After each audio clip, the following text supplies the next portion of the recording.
warahmatullahi wabarakatuh. Perkenalkan, nama saya Alia Mutiara Rahmania dengan NIM 2400154. Di sini saya akan mempresentasikan hasil dari laporan studi literatur. Dari materi pertama yaitu asesmen, saya mengambil review buku yang berjudul Prosedur yang digunakan untuk mendiagnosis disabilitas dan untuk menilai kebutuhan pendidikan khusus oleh Dr. Martin Desporgis dan Profesor Jaap Lindsay. Buku tersebut terdapat beberapa poin, yaitu pendekatan internasional, kemudian metode kebijakan pendidikan inklusif, dan tantangan juga rekomendasi. Jadi di buku tersebut membahas tentang sistem di negara-negara maju seperti di Australia, Jepang, terus Inggris dan negara Eropa.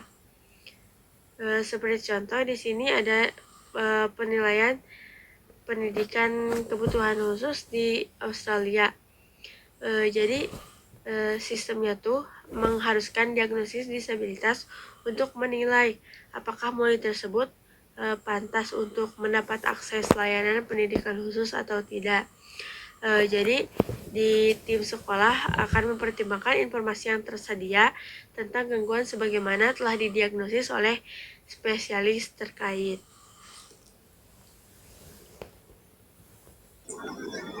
Selanjutnya ada review buku tentang aspek perkembangan yang berjudul Perkembangan Anak Usia Dini dan Cara Praktis Peningkatannya.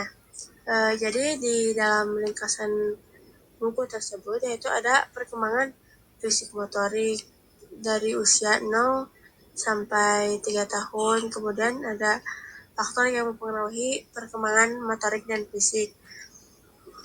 Kemudian perkembangan yang didapat dari review buku tersebut yaitu perkembangan motorik dan fisik anak usia dini sangat penting dan dipengaruhi oleh faktor seperti genetik, lingkungan, gizi, dan kesehatan. Dengan memahami tahapan perkembangan motorik dan fisik, orang tua dapat membantu anak-anaknya mencapai perkembangan motorik dan fisik yang optimal. Kemudian dijelaskan juga bahwa buku tersebut membahas tentang prinsip-prinsip dasar perkembangan anak, termasuk motorik, bahasa, sosial, emosional, kognitif, dan moral. Kemudian untuk buku selanjutnya tentang asesmen, saya mereview judul buku tentang menggunakan asesmen kinerja untuk pembelajaran sains yang ditulis oleh Anna Ratnawulan.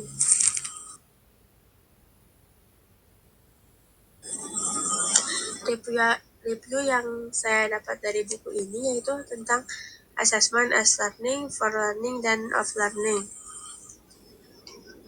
Konsep-konsep tersebut dipandang sebagai padanan dari assessment formatif atau assessment for learning, yaitu sementara assessment of learning sendiri merupakan padanan assessment sumatif.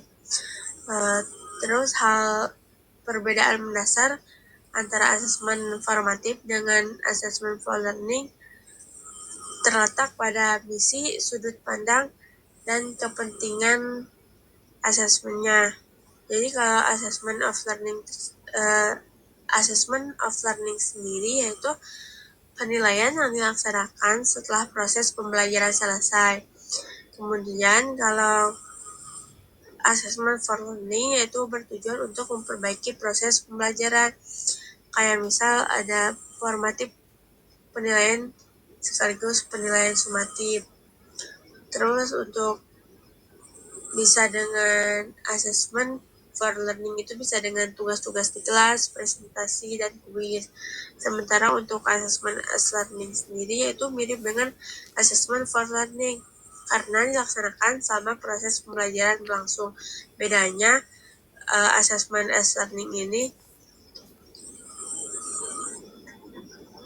melibatkan prosedur penilaian, kriteria, maupun rubrik atau pedoman penilaian sehingga peserta didik mampu mengetahui dengan pasti apa yang harus dilakukan agar memperoleh capaian belajar yang maksimal.